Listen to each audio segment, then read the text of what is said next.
Bien, bonsoir à tous.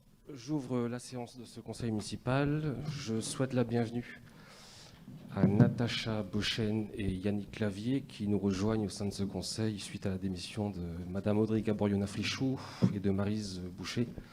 Bienvenue à vous, Natacha et Yannick. On vous fera la leçon un petit peu plus tard. Merci beaucoup en tout cas d'être là. Je vous demande, s'il vous plaît, de bien vouloir ajouter 2 délibérations sur table qui n'étaient pas prévues, mais qui s'imposent. L'une concernant une demande de fonds de concours auprès de la CALI pour le nouvel espace culturel, la médiathèque. Et la deuxième délibération au sujet de l'acquisition de terrain en zone agricole au lieu dit Huchamp. Les circonstances exigent, rendent nécessaire qu'on présente ces 2 délibérations ce soir sur table. Y a-t-il des oppositions à cet ajout sur table, Monsieur Malville? C'est OK pour vous? Très bien, je vous remercie. Je désigne un secrétaire de séance en la personne de Clément Mézergue. Merci Clément. J'excuse Thierry Dubreuil, qui est un conseil syndical du SIAPA et qui a donné pouvoir à Monsieur Serge Flao. J'excuse également Delphine Floirat, qui est absente pour raison personnelle, excusée, qui a donné pouvoir à Gilles Oubouey. Des remarques au sujet du procès-verbal de la séance du 2 décembre, Monsieur Malville? Pas de remarques sur ce procès-verbal, très bien, je vous remercie. Les registres vont circuler. Merci. Merci Karine. Démarre donc l'ordre du jour de ce conseil municipal, d'abord par l'élection de 2 adjoints suite aux démissions des 7e et 8e adjoints au maire. Madame la préfète a accusé réception et accepté les démissions de Audrey Gaboriona-Frichou, démission à la fois de son poste d'adjointe au maire et du conseil municipal, et également démission de Gilles Pruvot qui nous a rejoint. Bonsoir Gilles. Gilles Pruvot qui démissionne de son mandat d'adjoint, mais qui reste bien évidemment au sein de l'équipe et qui continuera à exercer sa délégation sur les manifestations culturelles et les jumelages, comme il a très bien fait jusqu'à présent. Il s'agit tout simplement d'une petite réorganisation interne justifiée par l'intérêt de la municipalité. Pour procéder à cette élection, je vais appeler 2 scrutateurs, désigner 2 scrutateurs. Chantal Carreau, en qualité de doyenne. Chantal, où es-tu? Chantal, autant pour moi. Chantal, donc tu seras doyenne scrutatrice. Et puis Clément Mézergue, le plus jeune, le Benjamin, qui fera office donc à la fois de secrétaire de séance et de scrutateur. Je propose au nom du Réveil Isoné... Pardon? C'est pas grave. Je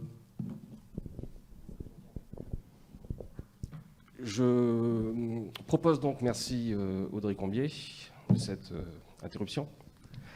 Je propose donc une liste avec Caroline Lise et Serge Flao. Je propose les noms de Caroline Lise et de Serge Flao donc pour exercer ce mandat d'adjoint au maire. Y a-t-il du côté d'Aucœur d'Ison une liste des candidatures? Pas de candidature.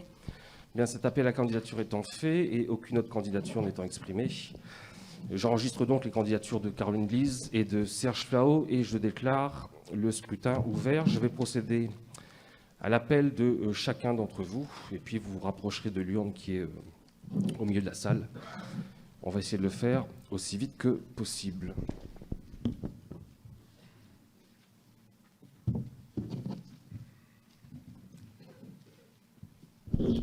Serge, Clément et Chantal, vous pouvez vous rapprocher de l'urne, s'il vous plaît? Merci.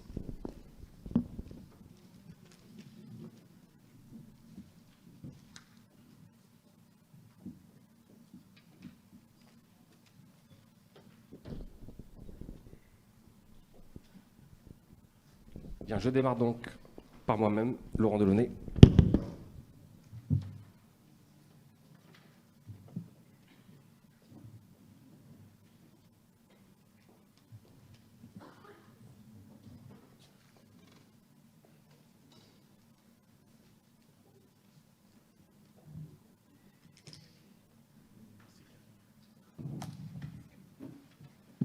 Brigitte Nabé-Girard.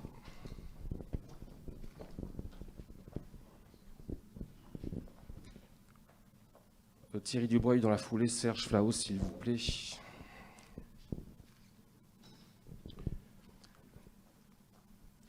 Delphine Florarat, s'il vous plaît. Pour Delphine Florarat, Gilles Boeil, qui vote donc en son nom et pour son compte. Gilles Boeil, vous allez voter 2 fois, s'il vous plaît. Merci. Non, non, absolument pas, Serge. Absolument pas. Audrey Combier.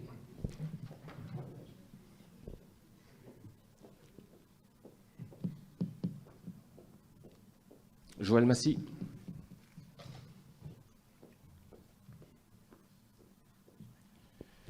Gilles Pruvot.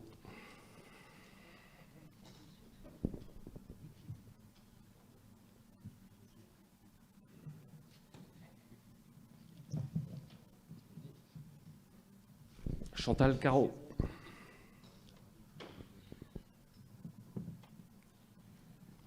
Philippe Girard. Absent, il n'est toujours pas là. Anne-Marie Sarrazin.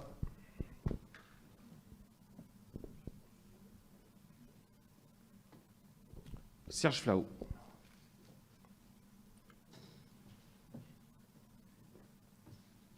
Natacha Bochen.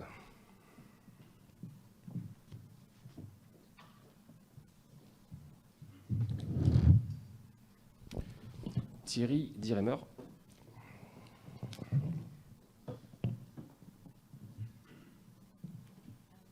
Yannick Clavier.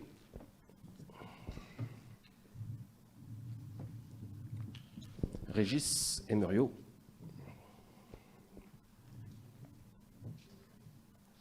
Karine Largouet. Arnaud Gann. Philippe Brard.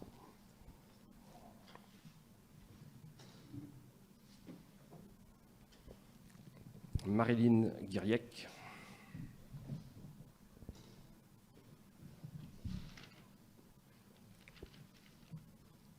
Caroline Glise.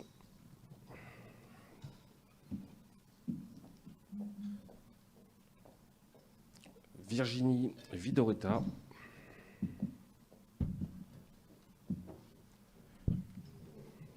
Clément Mézergue.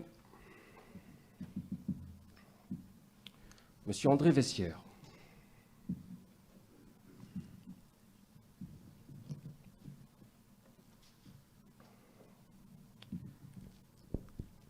Madame Aline Fontaine.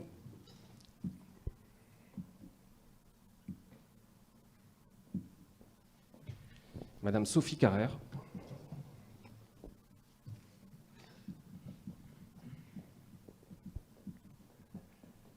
Monsieur Frédéric Malville.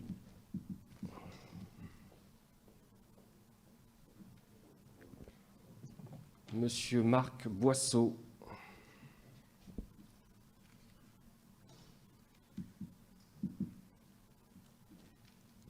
Madame Ludivine Grasse-Piquer.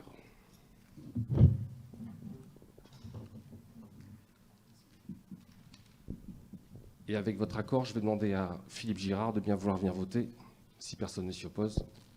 Merci. Il y a un petit peu de retard. Philippe, je t'en prie.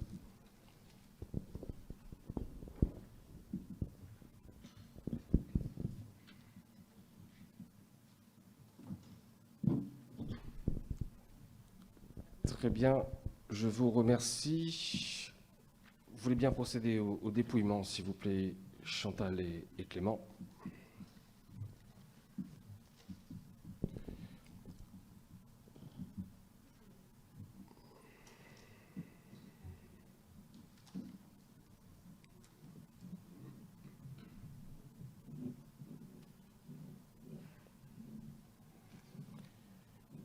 Il faut bien compter le nombre de bulletins, s'il vous plaît.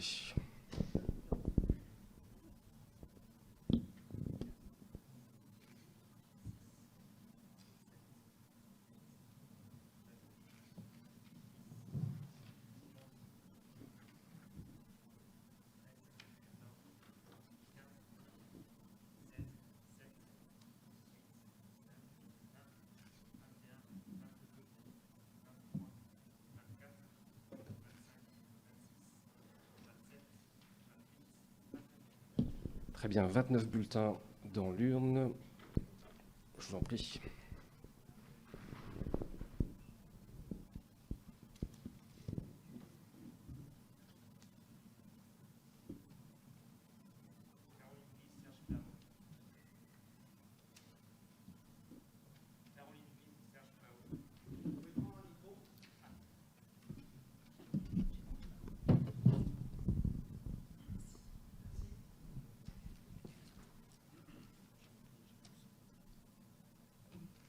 Caroline Église, Serge Flao. Caroline Église, Serge Flao. Caroline Église, Serge Flao. Caroline Église, Serge Flao. Caroline Église, Serge Flao. Caroline Église, Serge Flao. Caroline Église, Serge Flao. Caroline Église, Serge Flao. Caroline Église, Serge Flao. Caroline Église, Serge Flao. Caroline Église, Serge Flao. Caroline Église, Serge Flao. Bulletin blanc. Bulletin blanc. Caroline Église, Serge Flao. Caroline Église, Serge Flao. Caroline Église, Serge Flao. Caroline Église, Serge Flao. Caroline Église, Serge Flao. Caroline Église, Serge Flao. Caroline Église, Serge Flao. Caroline Église, Serge Flao. Caroline Église, Serge Flao. Caroline Église, Serge Flao. Caroline Église, Serge Flao. Caroline Église, Serge Flao. Caroline Église, Serge Flao, ce qui fait un total de 27 voix pour Caroline Église et Serge Flao et 2 voix pour bulletin blanc. Bien, bulletin blanc sera content avec 2 voix. Merci beaucoup Clément et Chantal. Je proclame donc les résultats. Il y a avec 27 voix Caroline Église et Serge Flao et on compte 2 bulletins blancs, c'est bien ça? Avec 2 bulletins blancs, je vous remercie. Félicitations Caroline, félicitations Serge. Je précise que Caroline Église sera adjointe déléguée au développement durable et aux mobilités et que Serge Flao sera délégué pour faire cours aux services techniques, voirie, réseau, hydraulique, espaces verts, bâtiments communaux. Bon courage Serge et Caroline, merci à vous. Je passe à la deuxième délibération inscrite à l'ordre du jour au sujet donc des indemnités de fonction des élus. Il s'agit tout simplement de mettre à jour le tableau suite aux élections de Caroline et Serge et suite à l'arrivée de Yannick et Natacha. On propose tout simplement de maintenir les indemnités de fonction des élus au même niveau que celui qui était le leur avant ce conseil. Autrement dit, pour le maire, 38,7% de l'indice brut terminal de l'échelle indiciaire de la fonction publique, c'est pas simple à dire, soit 1 502 € par mois d'indemnité pour le maire. Je rappelle qu'un maire dans une commune de la strate, disons, pourrait percevoir jusqu'à 2 139 € d'indemnité par mois.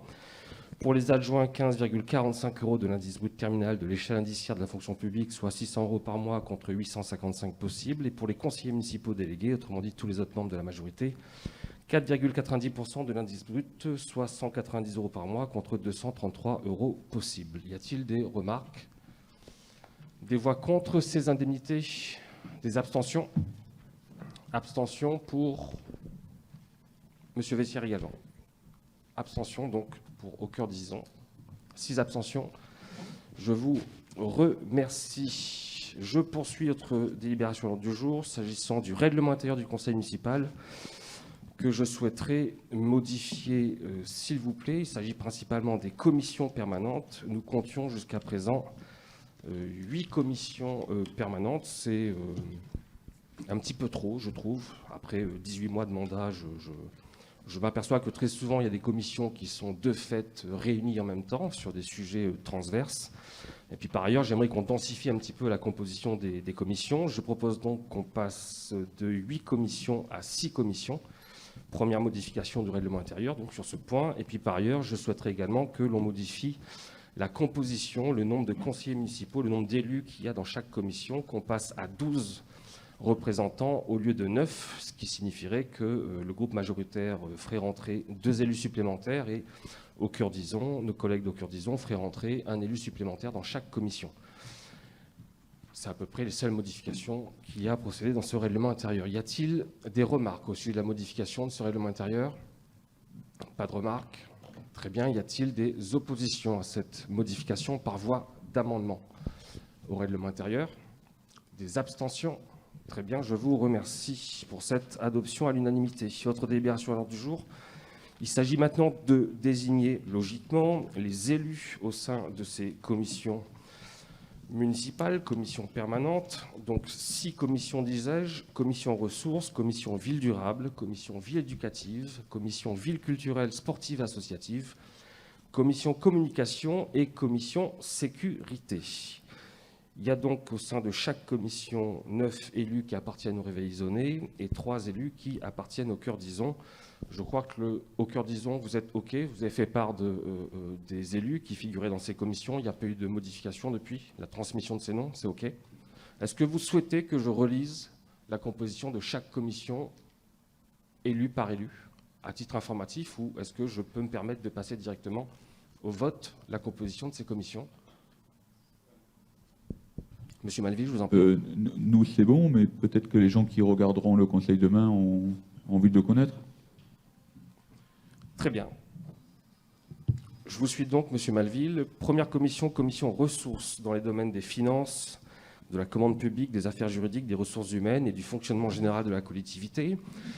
Figurent au sein de cette commission Brigitte Nabé-Girard, Audrey Combier, Serge Flao, Arnaud Gane, Joël Massy, Yannick Clavier, Delphine Flora, Chantal Carreau, Marc Boisseau, Frédéric Malville et Sophie Carrère, étant précisé que le maire préside de droit toutes ces commissions. Commission ville durable. Figure dans cette commission dont le domaine relève de l'urbanisme, des travaux, des services techniques, de la propreté, des espaces verts, des réseaux, du développement durable, des mobilités actives, de la transition écologique, du développement économique. Figure donc dans cette commission Caroline Lise, Thierry Dubreuil, Serge Flao, Philippe Brard, Karine Largouet, Joël Massy, Philippe Girard, Natacha Beauchesne, Aline Fontaine, Marc Boisseau et André Vessière. Commission ville éducative. Domaine de cette commission, l'enfance, la petite enfance, la jeunesse, les loisirs, la coordination des politiques éducatives, l'éducation populaire, l'accompagnement à la scolarité et la restauration scolaire.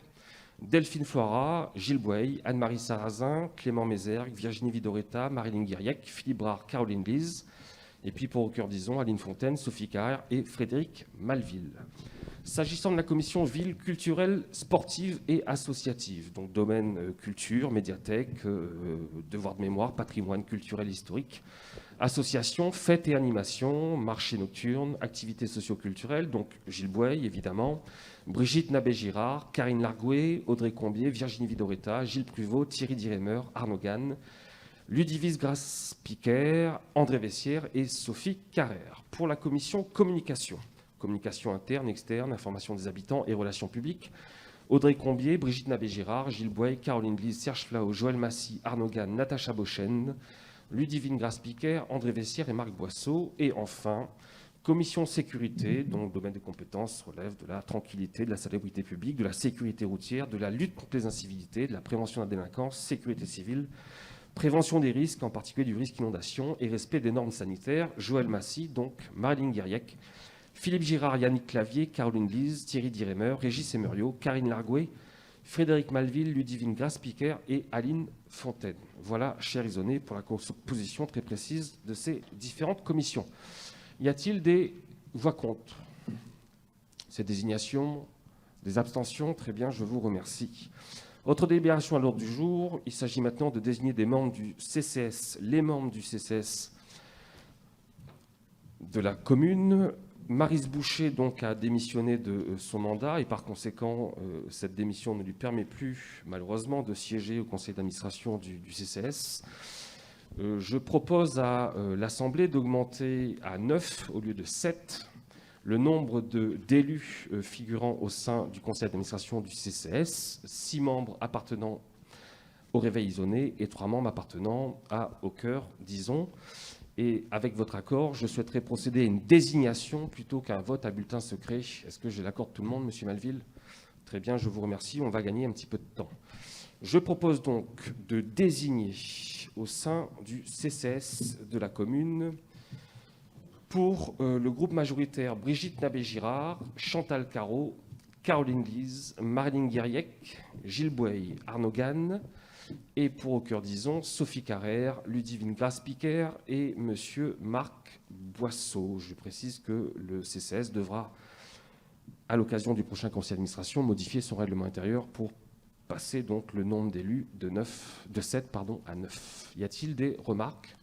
Ça fait l'objet de discussion, enfin pas de discussion d'ailleurs, mais ça fait l'objet d'un avis positif de la commission correspondante à l'unanimité. Y a-t-il des voix contre cette désignation? Ces désignations, des abstentions? Très bien, je vous remercie pour cette unanimité. Autre demande. Alors du jour, demande de subvention, cette fois-ci auprès de l'État au titre de la DETR, dotation d'équipement des territoires ruraux. Dans le cadre de cette dotation, une dotation donc très importante pour une commune comme Ison, la commune peut déposer 2 dossiers. Après réflexion, nous avons choisi de déposer un premier dossier qui concerne la poursuite du maillage de la vidéoprotection, des dispositifs de vidéoprotection sur la commune, et puis un deuxième dossier qui concerne les travaux structurants qu'il y a à faire au sein du groupe scolaire. Alors, s'agissant du premier point, je vous rappelle que j'ai signé avec l'État et différents représentants de l'État, ainsi qu'avec 8 collègues du Libournais, un contrat de sécurité intégrée il y a quelques semaines. Et dans le cadre de ce contrat de sécurité intégrée, la commune, disons, s'est engagée à poursuivre son effort dans le maillage des axes principaux de la commune en matière de vidéoprotection, en accord avec la gendarmerie nationale, en accord avec le référent sûreté de la gendarmerie nationale avec lequel nous avons travaillé. Et on envisage une dépense d'investissement de 55 316 € afin d'équiper les carrefours stratégiques, si je puis dire, là où il y a des trous dans la raquette, les carrefours stratégiques sur la commune. Il s'agit des chemins de la Garenne, du chemin du Passage, du chemin du Teigneux, côté départemental, du carrefour entre la rue de Carreau et la départementale, de l'avenue des Anciens Combattants, toujours au carrefour avec la départementale, ainsi que de l'avenue de Caverne. Je précise que certaines de ces caméras sont dotées de la technologie de lecture de plaques d'immatriculation. Et pour ce projet, le taux de dotation DETR est plafonné à 25% de la dépense. Et donc, je vous propose de demander tout simplement 13 829 € de subvention. Je précise que tout à l'heure, Joël Massy présentera une demande de subvention toujours auprès de l'État, cette fois-ci beaucoup plus importante. Si bien qu'à l'arrivée, ce nouvel équipement, cet investissement pourrait, en tout cas si l'État nous suivait, si l'État honorait son engagement, puisque je rappelle que l'État est engagé dans le cadre du CSI, l'État pourrait donc subventionner cette dépense d'investissement à hauteur de 80% au total, avec un reste à charge pour la commune de 20%. Donc c'est la fenêtre, si vous voulez, très opportune pour y aller. C'est maintenant qu'il faut y aller. Je préfère qu'on y aille maintenant et qu'on mette tous les carrefours qui aujourd'hui ne sont pas couverts dans la boucle. Je préfère qu'on le fasse maintenant plutôt qu'on attende l'année prochaine. Ça, c'est au sujet du premier projet qu'on présente. Et puis, deuxième projet qu'on présente dans le cadre de cette demande de DETR qui concerne donc le groupe scolaire. Vous le savez, on a un groupe scolaire qui souffre de vétusté par endroits, c'est indiscutable. On a également des effectifs pour le moins chargés, si je puis dire. Et il est envisagé des travaux de réfection nécessaires, en tout cas là, qu'on peut d'ores et déjà engager maintenant, étant entendu que quoi que devienne le groupe scolaire, quoi que décide, si je puis dire, le comité de pilotage sur la restructuration du groupe scolaire, de toute façon, il est bien entendu que les écoles resteront bien là. Donc ces travaux sont nécessaires. On envisage d'abord une réfection de la cour de la maternelle, une réfection totale de la cour de la maternelle. On envisage une restructuration des locaux de la restauration scolaire. Je rappelle que notre restaurant scolaire aujourd'hui ne respecte pas la réglementation à bien des égards et qu'on s'expose donc à une fermeture radicale de ce restaurant scolaire, absence de conformité à la réglementation qui date de plusieurs années et il est donc grand temps que l'on se mette à jour de la réglementation. Il s'agira donc de restructurer la cuisine d'abord et puis de créer des vestiaires pour les agents. Il s'agira également d'apporter un traitement acoustique dans les réfectoires, parce que les réfectoires aujourd'hui sont très très très bruyants. Et donc on envisage d'installer un dispositif qui permettra d'insonoriser davantage ces salles qui sont très importantes pour la qualité de vie de nos enfants. Et puis on envisage enfin et surtout de démolir 2 préfabriqués qui sont d'une autre époque, et de les remplacer par, a priori, 2 modulaires en bois à faible empreinte carbone. C'est a priori, en tout cas je le pense, a priori ce qu'on pourrait faire de mieux avec un budget somme toute assez limité. Au total, sur ce projet de restructuration et d'aménagement des écoles, on pourrait s'approcher des 600-700 000 euros. On a chargé la barque volontairement pour pouvoir bénéficier de 35% de DETR, donc plus on tape haut et plus évidemment la dotation sera importante. Pour l'instant, donc, on partirait sur une demande de DETR pour la restructuration des locaux de l'école de l'ordre de 237 000 euros de dotation. Voilà, 2 projets importants, l'un qui relève de la sécurité, l'autre qui relève de cet équipement public absolument essentiel à la collectivité qu'est le groupe scolaire. On fait un effort, on poursuit l'effort sur le groupe scolaire. En tout cas, on entend poursuivre l'effort sur le groupe scolaire. Je rappelle que sur nos 2 premiers budgets, pour améliorer le quotidien des enfants et accessoirement des équipes enseignantes, nous avons déjà investi en moyenne à peu près 300 000 euros par an. Donc on poursuit cet effort et on le poursuivra tant que ce sera nécessaire. Voilà pour cette demande de subvention au titre de la DETR 2022. Y a-t-il des remarques? Monsieur Malville, peut-être? Pas de remarques du côté d'Aucœur, disons. Très bien, je vous remercie. Je passe donc cette demande de subvention au vote. Qui est contre? Qui s'abstient? Très bien, je vous remercie pour cette unanimité. Autre délibération, à l'ordre du jour. Une demande de subvention au titre du FIPDR, Fonds interministériel de prévention de la délinquance et de la radicalisation. C'est Joël Massy qui, en sa qualité d'adjoint délégué à la tranquillité publique, va rapporter sur cette demande de subvention. Joël, je t'en prie, tu as la parole. Merci Monsieur le maire, bonsoir à tous. Donc ce soir, on va travailler sur la subvention du Fonds interministériel de prévention et de la délinquance et de la radicalisation que Madame la préfète de Gironde, en date du 19 novembre 2021, a fixé les modalités d'attribution. Donc, dans notre cas, il s'agit de la poursuite de l'extension de la vidéoprotection des projets 2021 et 2022, donc sur différents points stratégiques, comme l'a expliqué Monsieur le maire.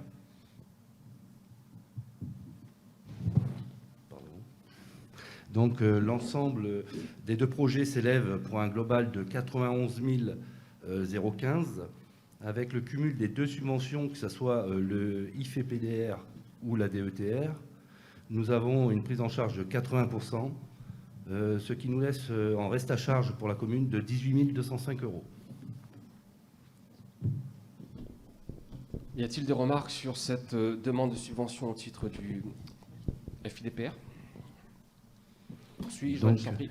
dans la continuité du renouvellement des EPI de nos agents de la police municipale, il est demandé aussi au conseil municipal de se positionner par rapport à la subvention, toujours concernant 2 gilets pare-balles, où nous avons une subvention de 250 euros par gilet, ce qui fait un reste à charge de 667 euros pour la commune. Et enfin, afin d'améliorer les missions de notre police municipale, il est envisagé d'acquérir 4 portatifs de télécommunication pour leur permettre une fluidité et une réactivité dans leurs interventions. Acquisition pour un total de 3 016 euros, avec une subvention de 1 680 euros pour les 4 portatifs, ce qui nous laisse un reste à charge de 1 336 euros. Et le total des aides pour ces portatifs et gilets pare-balles, 2 180 euros, soit 52% pour les 2 postes. Très bien, je te remercie, Joël. Monsieur Massy, je vous en prie. Juste, Joël, une question. C'est quoi les portatifs? Alors, c'est des nouveaux moyens de communication pour nos agents, c'est-à-dire qu'ils se sont équipés tous d'un portatif téléphone. Mais disons qu'on n'aura pas besoin de faire le numéro de téléphone pour pouvoir communiquer entre les différents postes. Donc, on va gagner en réactivité. On n'a ni besoin du réseau, ni besoin de faire un numéro, ni besoin du réseau de téléphonie mobile, si bien qu'en cas de panne générale, on ne sait jamais, ce sera toujours opérationnel. Y a-t-il d'autres remarques? Très bien, je passe cette demande de subvention au vote. Y a-t-il des voix contre?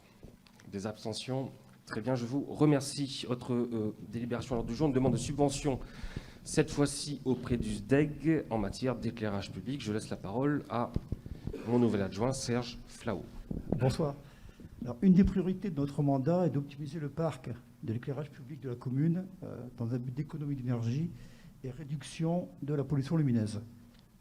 Dans certains secteurs, les luminaires sont vétustes.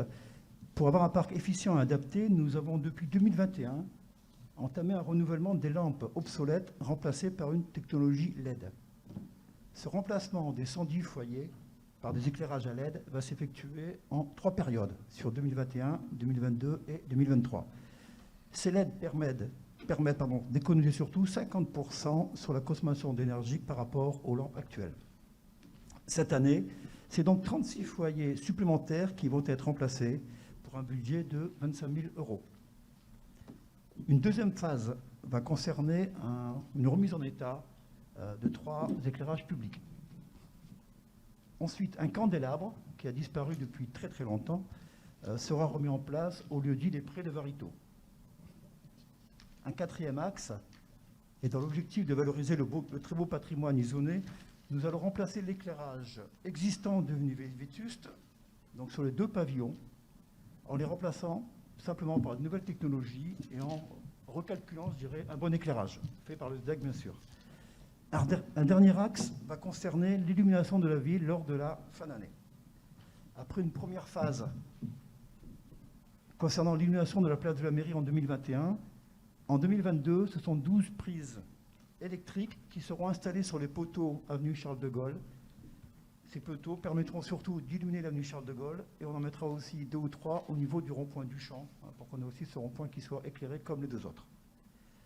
Tous ces travaux d'une valeur de 53 792 € bénéficieront d'une subvention de 20% demandée auprès du SDEG, qui maintenant signifie Syndicat départemental énergie et environnemental de la Gironde. Il vous est donc proposé, mes chers collègues, de solliciter cette aide financière auprès du SDEG au titre du programme d'éclairage public 2022. Merci. Merci à toi. Serge, y a-t-il des remarques au sujet de cette demande de subvention? Monsieur Malville, c'est OK? Très bien, je vous remercie. Je passe cette délibération au vote. Qui est contre cette demande de subvention? Qui s'abstient? C'est parfait. Je vous remercie. Autre délibération à l'ordre du jour. Il s'agit pour nous d'adopter le rapport numéro 2 de la commission locale d'évaluation des charges transférées de la CALI, la fameuse CLECT, qui s'est réunie le 2 décembre dernier suite à la rétrocession à 3 communes de la CALI, Abzac, Les Bio et Pomerol de leur ALSH. On a déjà abordé ce sujet, rappelez-vous, lorsqu'il s'était agi pour nous de nous prononcer sur la modification des statuts de la CALI. Et donc, suite à cette rétrocession, bien évidemment, il a fallu procéder à une nouvelle réunion de la commission locale d'évaluation des charges transférées. Et puis, cela concerne également la rétrocession de la ludothèque de Libourne à la ville de Libourne. Et donc, ce nouveau rapport d'évaluation des charges transférées a été adopté à l'unanimité par tous les élus de la CALI en fin d'année dernière. Conformément à la loi, il nous est demandé ce soir, en tant que commune membre de la CALI, d'adopter ce rapport sur la CLECT. Y a-t-il des remarques sur ce rapport? Monsieur Malville? Pas de remarques. Très bien, je vous remercie. Je soumets donc ce rapport numéro 2 de la CLECT au vote. Qui est contre l'adoption de ce rapport? Qui s'abstient? Très bien, je vous remercie. Autre délibération à l'ordre du jour, cette fois-ci s'agissant d'une autorisation de paiement des colis de Noël sur le budget 2022. Chantal Caro. Chantal, tu as la parole, s'il te plaît, merci. Oui, bonsoir, on entend bien là? Cette année encore, compte tenu de l'aggravation de la crise sanitaire au cours du mois de janvier, il n'a pas été possible d'organiser le repas des aînés prévu fin janvier 2022. Ainsi, en remplacement de cet événement, il était proposé d'organiser une distribution de 461 colis aux aînés de la commune, constituée de denrées alimentaires. Il vous est demandé de bien vouloir autoriser la dépense qui sera imputée sur les crédits inscrits au budget primitif 2022, article 62-32, fêtes et cérémonies fonction 024. Très bien, je te remercie Chantal de cette précision chirurgicale. Merci beaucoup. Et j'en profite pour remercier tous les élus qui ont participé à la distribution de ces colis, très appréciés par nos aînés, à un point tel d'ailleurs que je pense que Covid ou non, il sera compliqué d'éviter désormais de renouveler l'opération tous les ans, tant ces colis ont été appréciés. Y a-t-il des remarques au sujet de cette autorisation de paiement des colis de Noël sur le budget 2022 ? Très bien, je le passe au vote. Y a-t-il des voix contre, des abstentions ? Super, je vous remercie. Autre délibération à l'ordre du jour, s'agissant d'une modification de la PCP relative à l'opération Centre technique municipal. Il s'agit tout simplement, donc, au rang de l'article de l'opération 37 Centre technique municipal. Il s'agit de prévoir en 2022 des travaux d'ouverture et de pose d'une fenêtre sur un des bureaux des agents du Centre technique municipal. Il y en a pour 4 004 €. Je vous demande donc, s'il vous plaît, de bien vouloir procéder à la modification de cette opération. Y a-t-il des remarques, des questions ? Pas de questions ? Super. Y a-t-il des voix contre ? Des abstentions ? C'est parfait. Adoption à l'unanimité. Je vous remercie. Autre délibération à l'ordre du jour. Cette fois-ci, il s'agit de d'accepter un avenant, l'avenant numéro 3 entre la commune et l'EPF Nouvelle-Aquitaine, établissement public foncier Nouvelle-Aquitaine. Je vous rappelle qu'il existe donc une convention opérationnelle tripartite entre la commune, la CALI et l'EPF Nouvelle-Aquitaine. La convention première, si je puis dire, la convention matrice, a été conclue le 30 mai 2018, je m'en souviens encore, à l'unanimité à l'époque. Elle a fait l'objet d'un premier avenant le 15 juillet 2019 et d'un deuxième avenant le 21 novembre 2019. Je vous propose aujourd'hui d'accepter un troisième avenant donc, à cette convention proposé par l'EPF. L'EPF donc qui se propose plus exactement d'augmenter son engagement financier à hauteur de 3 500 000 € sur les préemptions de terrain sur la commune plutôt que 2 500 000 €. Je rappelle que l'EPF est en quelque sorte le bras armé, un établissement public qui constitue en quelque sorte le bras armé de l'État qui peut rendre service pour veiller à ce qu'ils satisfassent autant que possible à ses obligations en matière de production de logements sociaux. L'EPF, jusqu'à présent, a fait un travail plutôt efficace, on va dire comme ça, sur la commune, sur un certain nombre de ventes de foncier, et l'EPF se propose de nous accompagner encore davantage si besoin. Y a-t-il des remarques peut-être sur cet avenant ? Monsieur Malville, pas de remarques ? Non, mais on a travaillé tous les différents points là, que vous venez de donner en commission. C'est pour cette raison qu'on n'a pas de remarques. On ne va pas refaire la commission. Non, mais il arrive qu'on travaille des points en commission et que néanmoins, en conseil municipal, pour des questions de publicité, certainement, que vous rajoutiez, que vous preniez la parole, et c'est parfaitement légitime, d'où ma question. D'où ma question systématique, par courtoisie républicaine, monsieur Malville. Pas de remarques. Très bien, je vous remercie. Y a-t-il des voix contre cet avenant numéro 3 ? Des abstentions ? Super, je vous remercie pour cette unanimité et une fois encore, merci à l'établissement public foncier de son action sur le territoire raisonné. Autre délibération à l'ordre du jour, il s'agit de procéder à l'acquisition d'une parcelle de terrain chemin de Lavergne. C'est la deuxième fois qu'on voit passer cette cession, cette vente. Il y a quelques mois, c'était cet été je crois, ou en septembre peut-être, on avait déjà délibéré sur l'acquisition de cette parcelle, sauf qu'entre-temps, la numérotation cadastrale de cette parcelle a changé, et parce que la numérotation cadastrale de cette parcelle a été modifiée, il convient donc techniquement de repasser, c'est bien ça, de repasser cette cession en conseil municipal. Je rappelle que ce terrain, nous faisons l'acquisition pour l'euro symbolique et qui sert donc à accueillir un poste un transformateur électrique.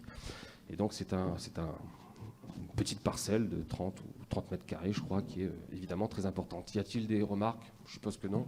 Des voix contre ? Des abstentions ? Très bien, je vous remercie. Autre délibération, cette fois-ci au sujet d'une convention avec le SDIS, syndicat départemental d'incendie et de secours, pour les opérations de contrôle des points d'eau incendie, PEI. Cher Joël Massy, tu as la parole. Oui, effectivement, il s'agit de reconduire la convention avec le SDIS 33 de la Gironde, donc c'est-à-dire le contrôle et la vérification de tous les points d'eau de la commune, que ce soit les poteaux ou les bouches à incendie, comme les bâches.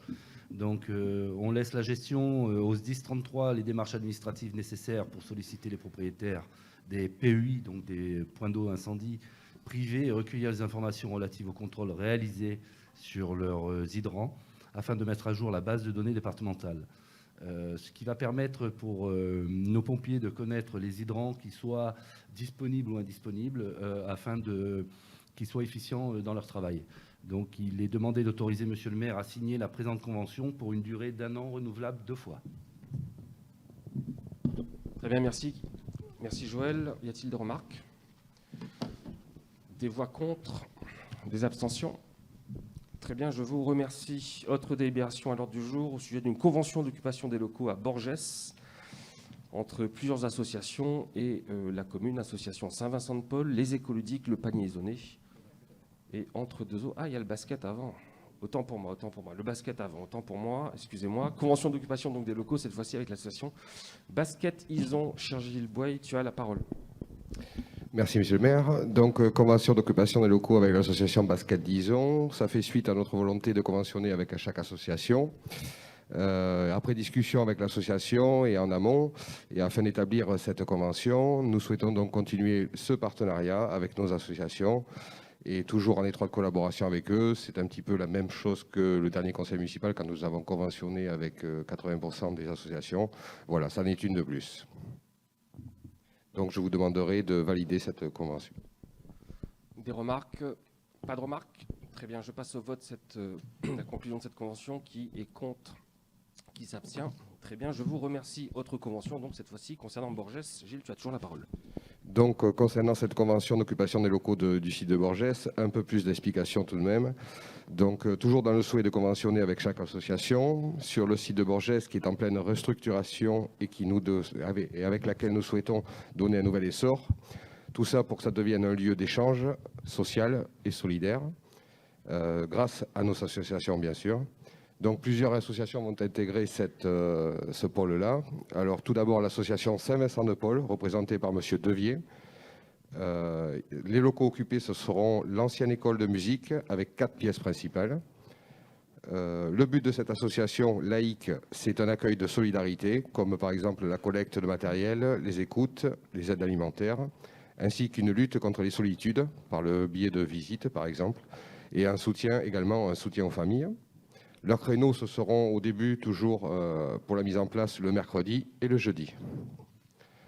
Une autre association qui feront partie donc de Borgès, l'association Entre deux eaux, une association LGBT représentée par M. Laurent, Jean-Paul, qui occupera une pièce de ce local, là où est l'association Saint-Vincent-de-Paul. Une pièce de ce local sera donc mutualisée avec cette association. Le but, c'est d'y mener des actions à caractère humanitaire pour aider les personnes en détresse face aux discriminations qui sont liées soit au sexe, au genre ou encore à l'identité. Les créneaux d'occupation de cette association, ce sera un vendredi sur 2, de 14h à 16h. Une autre association, l'association L'Atelier Partagé, représentée par M. Ferré-Guy, avec un local remis en état. Le local remis en état, c'est l'ancien local de stockage de la PM, là où ils mettaient tout ce qui est objets volés, etc. Le but de cette association-là, c'est de valoriser le bois avec le recyclage de palettes, par la fabrication, par exemple, de compostières, de volaillères, et également essayer de développer des projets personnels des membres de leur association en utilisant ce bois recyclé. Les créneaux d'occupation, ce seront les mardis et les jeudis matins, ainsi que quelques samedis. Toujours pareil, toujours au début, et on espère ouvrir les volets plus souvent encore. Une autre association, l'association Les Écoludiques, qui a déjà pris place dans ces locaux de Borgès, qui est représentée par Madame Hassen Mélodie, avec un local donc toujours sur Borgès. En fait, c'est quand on rentre à Borgès, en rentrant à droite, ce sont les anciens locaux du service entretien communal, en fait. Le but de cette association, c'est de proposer différents ateliers participatifs, culinaires, bio, et d'y organiser différentes manifestations, telles que par exemple une fringuerie ou une recyclerie. Les créneaux d'utilisation, ce seront tous les jours. Alors, ça avait commencé par deux fois par semaine, et vu le succès actuel, j'ai eu une demande pour l'ouvrir pratiquement tous les jours, sauf le jeudi, ainsi que le samedi. Donc, c'est avec grand plaisir que là aussi, on va voir les volets s'ouvrir. Et enfin, la dernière association qui sera présente à Borgès, ce sera l'association Le Panier Isonné, qui est représentée aujourd'hui par J. Simon, mais qui va démissionner parce qu'elle quitte notre commune. Mais ça sera remplacé par une personne de toute même valeur, sans aucun souci. Elle dispose donc du même local que l'association Les Écoludiques, donc un endroit mutualisé. Et le créneau, ça sera le jeudi soir de 17h à 20h pour les distributions. Le but de l'association, c'est de maintenir et de promouvoir une agriculture équitable et de proximité, avec une distribution donc de paniers frais, et également de proposer dans un deuxième temps et de développer des activités sociales et culturelles. Voici donc toutes ces activités qui auront lieu sur le site de Borgès très rapidement. Et afin de pouvoir conventionner avec chaque association, je vous demanderai donc de valider ces différentes conventions. Très bien, merci. Gilles, y a-t-il des remarques peut-être? Madame Fontaine, je vous en prie. Oui, bonsoir. Pas de problème sur le principe pour les conventions. Juste deux petites questions. Nous savons tous, nous ici présents ce soir, où est le site Borgès. L'adresse n'apparaît pas dans les conventions. Ne serait-il pas pertinent de la rajouter? Excellente remarque. Donc je propose, je passe aux voix, si vous me permettez, Madame Fontaine, votre proposition, qui consiste donc à rajouter l'adresse précise de Borgès au sein de la convention. Et un peu la même question, Monsieur le maire, tant que nous y sommes sur ces petits points de détail. Monsieur Boye a donné des horaires très précis qui ne sont pas notés dans les conventions. Est-ce que c'est un choix ou... Oui, c'est un choix normal parce que c'est en perpétuelle évolution. Tant qu'il n'y a pas de mutualisation en termes de salles qui sont sur Borgès, ça ne pose aucun souci que, par exemple, ils ouvrent aujourd'hui, demain, après-demain, etc. À partir du moment où il y a un risque de mutualisation, c'est-à-dire qu'une autre association vienne intégrer le pôle Borgès, dans ce cas-là, il faudra plus identifier, être plus précis sur les horaires. Mais actuellement, nous, on préfère que chaque association présente aujourd'hui sur le site de Borgès puisse prendre son essor, se développer et lui permettre d'ouvrir le plus souvent possible. Aucune salle n'est mutualisée à l'heure actuelle? Alors si, j'ai expliqué, la première salle, c'est-à-dire la salle des l'ancienne école de musique, est mutualisée le vendredi après-midi par l'association LGBT Entre Deux Eaux et par l'association Saint-Vincent-de-Paul. Ces locaux-là sont mutualisés, une pièce sur les 4. Et ensuite, la deuxième qui aujourd'hui est mutualisée, c'est la salle où est le Mélodie à Seine, donc avec les écoludiques et la MAP. Donc il y a 2 associations qui sont intégrées dans ce local-là. Et là, les horaires n'apparaissent pas sur les conventions? Alors, pour l'instant, les horaires n'apparaissent pas sur les conventions parce que, par exemple, les écoludiques arrivent de la salle anciennement dite 1, 2, 3 partage, qui était à côté de la salle des fêtes, à côté d'ici. Ils y étaient 2 ou 3 fois par semaine. Et aujourd'hui, ils y sont tous les jours, comme j'ai expliqué, sauf le jeudi.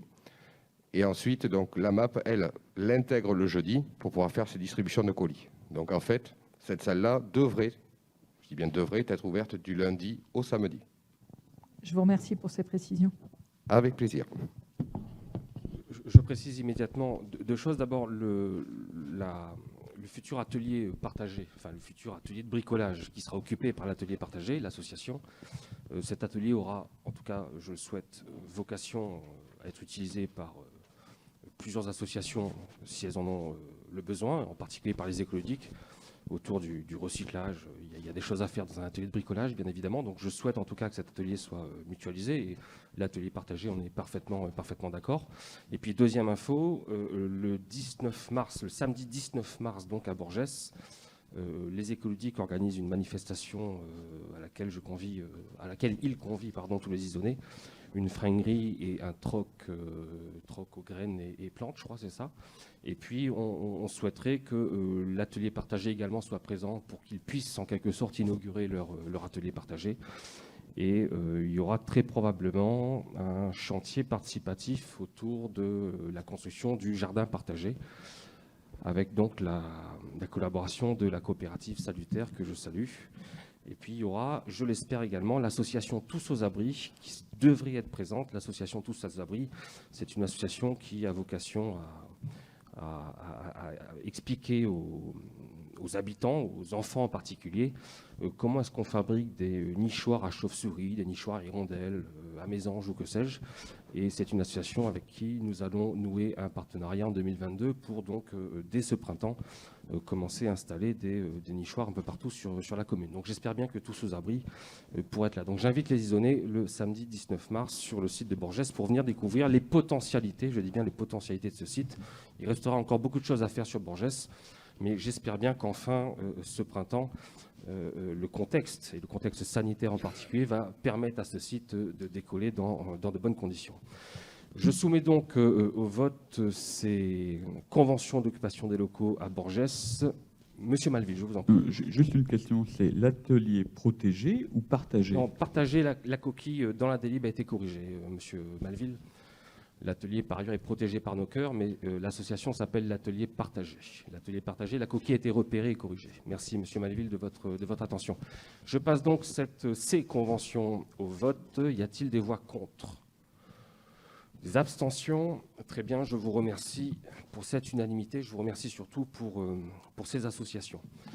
Autre délibération à l'ordre du jour. Il s'agit pour nous d'adopter la charte de télétravail de la commune d'Ison. Chère Brigitte Nabé-Girard, tu as la parole. Je t'en prie. Monsieur le maire, mes chers collègues, nous y voici. Nous allons maintenant pouvoir parler de télétravail à Ison, à la mairie d'Ison. Donc la charte de télétravail, vous l'avez reçue. Nous l'avons aussi abordée en commission le 3 février et en commission technique et CHS et également avec les représentants du personnel. Nous avons procédé préalablement, donc le 18 janvier, à quelques ajustements. Un comité aussi de pilotage a vu le jour au sein de la mairie. Donc tout le monde s'y est mis. L'administration et nous y sommes. Donc nous vous présentons cette charte de télétravail et nous avons bien évidemment besoin qu'elle puisse être adoptée pour pouvoir avoir le cadre nécessaire et démarrer au plus tôt dans de bonnes conditions. De bonnes conditions, c'est-à-dire qu'il y a eu l'achat de matériel adéquat, c'est-à-dire des VPN, etc. Puisque jusqu'à présent, eh bien, la pandémie a fait en sorte, bien évidemment, que quelques agents pouvaient travailler chez eux, mais là, nous avons maintenant et le cadre, le matériel, et nous allons vraiment pouvoir parler d'agents qui pourront télétravailler. Ils ne sont pas encore bien nombreux sur la commune, mais ils sont là, et on a au moins 10% des agents qui pourront en bénéficier. Donc, voilà, je ne vais pas en dire plus, vous connaissez tous l'intérêt du télétravail, et puis les obligations qu'on a eues lorsqu'on avait... Voilà. Je pense qu'on va en sortir. J'espère qu'on va sortir de cette pandémie. Oui, je l'espère aussi. Brigitte, y a-t-il des remarques au sujet de cette charte relative au télétravail? Pas de remarques. Je soumets donc au vote l'adoption de cette charte. Y a-t-il des voix contre? Des abstentions? Très bien, je vous remercie. Autre délibération à l'ordre du jour. Il s'agit de procéder à la signature des chartes de jumelage entre la ville d'Ison et les communes de Cervera en Espagne et de Dimmelstadt en Allemagne. C'est avec grand plaisir que je laisse la parole à monsieur André Vessière, rapporteur sur le sujet. Monsieur Vessière, je vous en prie. Merci, monsieur le maire. Bonsoir, chers collègues. Donc, comme vous l'avez rappelé, nous avons initié 2 jumelages pour notre ville, entre Cervera del Rio Alhama, qui est une ville qui est au nord-ouest de l'Espagne, et Dimmelstadt, qui est une ville dans la région de Hessen, donc plutôt au centre de l'Allemagne. Alors aujourd'hui, nos écoles échangent déjà à travers des visios et du courrier postal avec les petits Espagnols et les petits Allemands. Ça se passe très très bien. Des visios ont déjà eu lieu entre le bureau du jumelage et les bureaux de ces villes jumelles. Concernant la charte qui est mise au vote, on l'a voulu simple, courte et conviviale, et qui exprime bien ce qu'on souhaite faire du jumelage. Alors, concernant le jumelage, on me dit souvent, mais c'est quoi entre le conseil municipal, le comité de jumelage, c'est quoi le lien? Alors, effectivement, dans l'absolu, il n'y a pas de lien, mais on ne peut pas faire un jumelage sans l'accord du conseil municipal. Et au sein de ce conseil municipal, il y a 4 personnes qui sont impliquées. Monsieur le maire, qui est président d'honneur, Virginie Vidoreda, qui s'occupe de la partie espagnole, avec d'autres personnes, évidemment. Gilles Pruvot, qui s'occupe de la partie Allemagne. Et ils m'ont élu président. Voilà, ça s'est passé comme ça. Mais je voulais dire qu'on n'est pas majoritaire au sein de ce comité de jumelage. Les membres du bureau, qui sont au nombre de 5, sont plus nombreux que nous. Je vais vous faire circuler en même temps la fiche d'adhésion au comité de jumelage. Alors, pas pour que vous y adhérez, parce que je suis sûr que vous allez le faire, mais parce qu'il y a les références mail, les références web, la page Facebook, ainsi que les contacts qui peuvent vous être utiles. La prochaine étape, ça sera la visite de 5 habitants de Dimmelstadt du 29 avril au 2 mai. Donc c'est des hommes et des femmes d'ailleurs, qui seront hébergés chez nous, qui souhaitent faire une réunion de travail le lundi et dont vous allez rencontrer, ils souhaitent vous rencontrer de vive voix autour d'une bière ou d'un verre. Et ça sera la première étape de ces échanges entre le pouvoir municipal et puis ces personnes-là. Voilà. Si vous avez des questions, n'hésitez pas, il y a Virginie, Gilles ou moi qui sont prêts à Merci. Merci beaucoup, Monsieur Vessière. Virginie, Gilles, vous voulez peut-être rajouter quelque chose? Virginie Vidoretta et Gilles Pruvot. Virginie, je t'en prie. En espagnol, non. Je voulais juste rajouter que normalement, on devait partir à Cervera le week-end prochain avec le comité de jumelage et que les Espagnols nous ont un peu freiné parce qu'avec la peur du Covid, mais que je me suis autorisée quand même à aller à Cervera samedi. Donc, je vais partir avec la charte si elle est signée et votée. Et pour qu'on puisse l'apporter en main propre, que ça ne soit pas des mails un petit peu informels et que ça soit un peu plus sympathique d'amener une charte en main propre. Voilà. Merci beaucoup Virginie. Gilles? Oui, bonsoir à tous. Je voudrais simplement préciser que les personnes, les 5 ou 6 Allemands qui viennent fin avril, début mai, sont tous membres du comité de jumelage. Certains d'entre eux sont déjà venus ici de façon brève ou passagère l'été dernier ou en septembre. Que nous allons les recevoir et essayer de leur laisser le meilleur souvenir possible, disons. Que d'autre part, nous sommes en principe invités aussi à venir en septembre à Dimmelstadt en Allemagne pour une fête, à l'occasion d'une fête locale, mais aussi pour, entre guillemets, mieux se connaître, parce que tout ceci, avec l'Espagne comme avec l'Allemagne, aurait pu aller beaucoup plus vite, évidemment, sans cette pandémie qui nous a profondément freinés. Enfin, je suis personnellement extrêmement content, ravi que les choses aient pu démarrer avant tout avec les enfants, avec les écoles, parce qu'ils nous ont aussi donné l'exemple. Et voir finalement des enfants qui ne parlent pas la même langue communiquer entre eux, c'est un réel plaisir et ça ne peut qu'augurer que du bon, si je puis dire, pour l'avenir. Après, reste aux adultes à faire aussi quelque chose et à aller au-devant des Espagnols ou des Allemands. Voilà. Merci. Bien, merci beaucoup à tous les deux. Anne-Marie Sarrazin veut rajouter quelque chose. Je t'en prie, Anne-Marie. Moi, je suis très contente que les enfants participent. Je voudrais remercier les enseignants d'avoir fait participer les enfants. Merci beaucoup aux enseignants aussi. Oui, mille merci aux enseignants et ce n'est que le début. je vous remercie toutes et tous. Je me permets de lire la charte de jumelage avant de la passer au vote, si vous voulez bien. Charte de jumelage donc, entre les villes de Dimmelstadt, de Cervera, Del Rio, Alhama et Dizon. Solidaire dans une même démarche, contribuant à approfondir les relations entre la France, l'Allemagne et l'Espagne, et dans un esprit d'une amitié vraie, avec une véritable compréhension des peuples, les conseils municipaux des communes de Dimmelstadt, de Cervera et Dizon ont décidé de rapprocher leurs 3 communes grâce à un jumelage. Ce jumelage permettra à nos habitants de se rapprocher dans l'amitié, augmentant et renforçant ainsi la compréhension et l'estime réciproque. Ce bien-être des habitants des 3 communes ne peut se développer que dans un monde libre. Il ne peut être assuré que dans une Europe unie.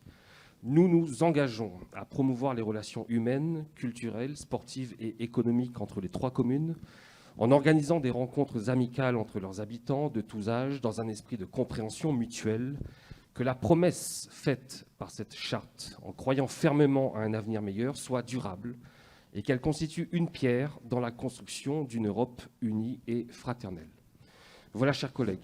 Je soumets donc cette charte au vote du conseil municipal d'Izon, non sans remercier une dernière fois M. Vessière, Virginie Vidoretta et Gilles Pruvot. Et puis les enseignants. Anne-Marie, tu as 1000 fois de raison de le rappeler. Y a-t-il des voix contre, des abstentions? Très bien, je vous remercie pour ce jumelage. Merci à tous. Autre délibération à l'ordre du jour au sujet d'une convention entre le département de la Gironde et la commune dans le cadre du réseau Biblio Gironde. Karine Largouet. Chère Karine, tu as la parole, je t'en prie. Merci, monsieur le maire. Bonsoir à tous. Alors, depuis plusieurs années déjà, en fait, cette convention est déjà existante. Elle représente la ville, Izon, et le réseau Biblio Gironde, c'est-à-dire le département. Il s'agit en fait d'un partenariat entre les communes et le département. Et le but de cette convention, c'est tout simplement de définir les obligations contractuelles de chacun. C'est notamment, dans ces obligations, la gratuité des prêts à la bibliothèque, l'obligation d'ouverture au moins 4 heures par semaine et une ligne téléphonique dédiée à la bibliothèque et indépendante de la mairie. Actuellement, Biblio Gironde est tout simplement en train de renouveler les conventions avec toutes les communes adhérentes. C'est pour ça que nous demandons tout simplement l'autorisation de la renouveler également. Très bien, merci Karine. Y a-t-il des questions au sujet de cette convention? Bien, des voix contre, des abstentions. Je vous remercie. Karine, tu conserves la parole. Tu rapportes au sujet de l'opération de désherbage de la bibliothèque. Je t'en prie, Karine. Alors, comme tous les ans, nous allons bien entendu effectuer un désherbage parmi les livres de la bibliothèque. Cette année, par contre, l'enjeu est légèrement plus important. C'est-à-dire qu'au vu de l'avancée des travaux de la médiathèque, nous savons que dans très peu de temps, une nouvelle collection va devoir arriver. Donc, bien entendu, il faut pouvoir la gérer. De même, avec l'arrivée de la médiathèque, le logiciel de gestion va être réactualisé. Enfin, le dernier intérêt du désherbage, c'est tout simplement de remettre les collections en adéquation avec l'évolution de la population. C'est pourquoi une partie des collections va être offerte aux institutions et aux associations locales qui pourraient en avoir besoin. Et l'ensemble des documents qui ne sera pas attribué sera mis en vente les 12, 19 et 26 mars au prix de 1 € le livre. Donc, dans une communication ultérieure, par contre, on fera passer l'endroit, puisque la localisation n'est pas encore définie. Et bien entendu, le montant recueilli sera attribué au budget communal. Très bien, merci Karine. Je passe le sujet à l'ordre du jour. Y a-t-il des voix contre? Des abstentions? Très bien, je vous remercie. Autre délibération donc sur table. 2 dernières délibérations sur table. D'abord, sujet d'une demande de fonds de concours auprès de la CALI pour nous aider à financer notre future médiathèque, notre nouvel espace culturel. Il s'agit grosso modo d'une reprise d'une délibération que l'on avait déjà adoptée au sein du conseil municipal en fin 2019, en toute fin de mandat dernier, en 2020, pardon, autant pour moi. Simplement, le règlement d'intervention de la CALI était modifié il y a peu dans le cadre du pacte fiscal et financier. Et pour assurer le coup, si je puis dire, en tout cas pour assurer le coup d'un point de vue procédural, puisqu'évidemment, ce n'est pas parce qu'on respecte la procédure que nous allons obtenir gain de cause à l'arrivée, mais en tout cas pour assurer le coup, je préfère vraiment par prudence que de nouveau ce soir, l'on délibère une fois encore sur le même sujet. avec les mêmes montants. Nous avions formulé en 2020 une demande de fonds de concours à hauteur de 175 000 €. On répète l'opération ce soir et donc nous demandons donc à la communauté d'agglomération du Libournais de bien vouloir nous attribuer une somme de 175 500 € dans le cadre du fonds de concours de la CALI. Je précise tout de suite que entre la demande de fonds de concours qui a été faite il y a 18 mois et celle que l'on formule aujourd'hui, entre-temps, il y a évidemment eu l'épisode Covid, que cet épisode Covid a eu un impact sur le coût total du budget, puisque j'avais échangé très rapidement avec M. Malville avant de donner le top départ pour le chantier, après moult renégociations et moult travaux internes, en tout cas, sur le projet de médiathèque.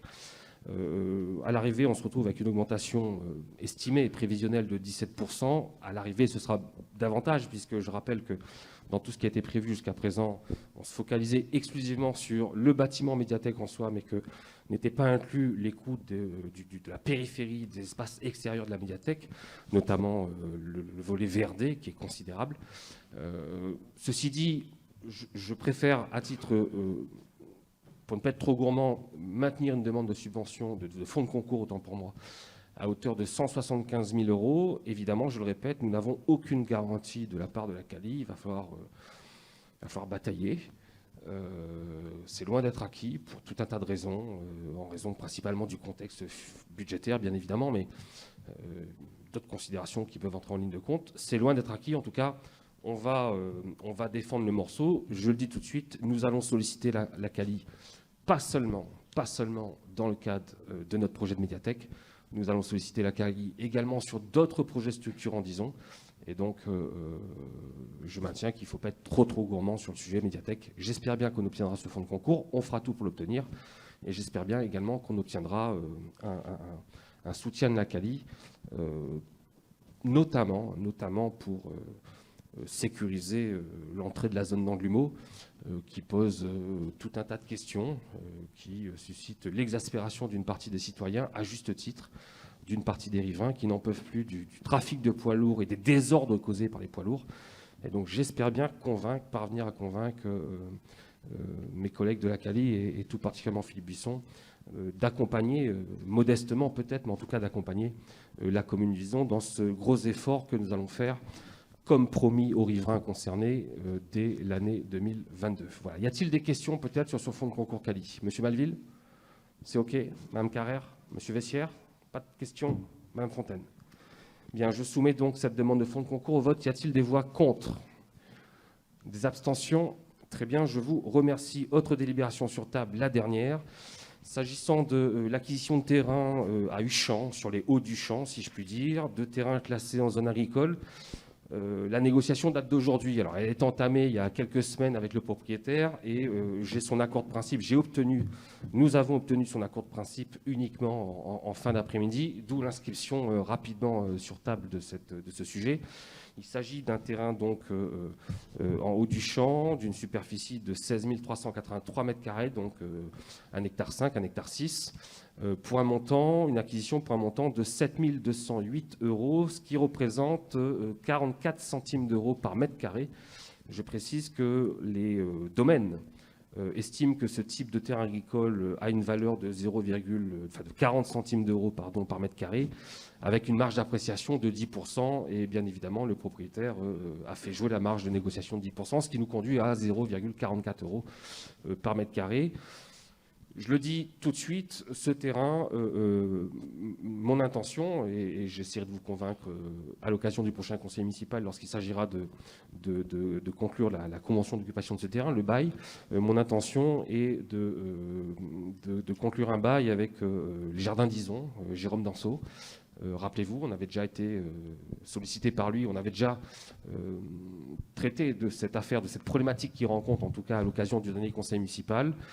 Il y a depuis une problématique de cohabitation, si je puis dire, à réaliser, à trouver entre deux potentiels exploitants agricoles sur le même secteur. Et acquérir ce terrain permet d'assurer cette cohabitation en bonne intelligence entre deux futurs exploitants agricoles. Donc voilà, c'est pas fini. Dégager un foncier agricole, propriété de la commune sur ce secteur pour y développer une activité agricole, c'est un long chemin. On n'est pas au bout. Là, déjà, on prend 1,6 hectare. On va poursuivre l'effort, j'imagine, j'espère, dans les semaines qui viennent, j'essaie de vous convaincre. Mais il y avait urgence, parce que Jérôme Danseau a absolument besoin de commencer à travailler ce terrain très rapidement pour pouvoir démarrer son activité. Voilà. Y a-t-il des questions peut-être? Monsieur Malville, je vous en prie. Oui, en fait, par rapport à la convention qu'on passerait lors du prochain conseil municipal, est-ce qu'on ne pourrait pas acter le fait qu'on est d'accord pour faire la convention de manière à ce que M. Danseau puisse aller très vite dans le début de son activité? Écoutez, sur le plan juridique, est-ce que c'est possible? Voilà, non, c'est pas possible en fait. C'est ça le problème. C'est que j'aurais aimé moi aussi que dès ce soir, voilà. Mais enfin, en tout cas, au moins j'ai votre accord pour conclure ce bail. Donc déjà de principe. Évidemment, ça vaut pas accord juridique si je puis dire, mais je suis au moins rassuré. Mais j'avais aucun doute sur le fait que vous êtes d'accord sur le principe. Donc ça veut dire que si on arrive effectivement à procéder à cette acquisition dans les jours qui viennent, mais après il va falloir bouger le notaire, enfin bon, c'est pas gagné, hein, c'est loin d'être fait, mais en tout cas, trouver un terrain d'entente avec le vendeur, que je salue, monsieur Gachet, que je salue bien amicalement, à plus d'un titre. Si en tout cas il nous autorise là à commencer à défricher le terrain, comme on doit le faire, à préparer le terrain pour monsieur Danseau dans les jours qui viennent, j'irai en tout cas l'esprit rassuré, c'est-à-dire que j'ai votre accord de principe et je ne pense pas que quiconque dans le Conseil soit opposé au développement d'une activité maraîchère sur le territoire raisonné. Y a-t-il des questions sur cette acquisition? Des voix contre? Des abstentions? Très bien, je vous remercie, chers collègues. Nous sommes arrivés au terme de ce Conseil. Je vous souhaite une très belle soirée. Merci, et faites attention à vous. Au revoir.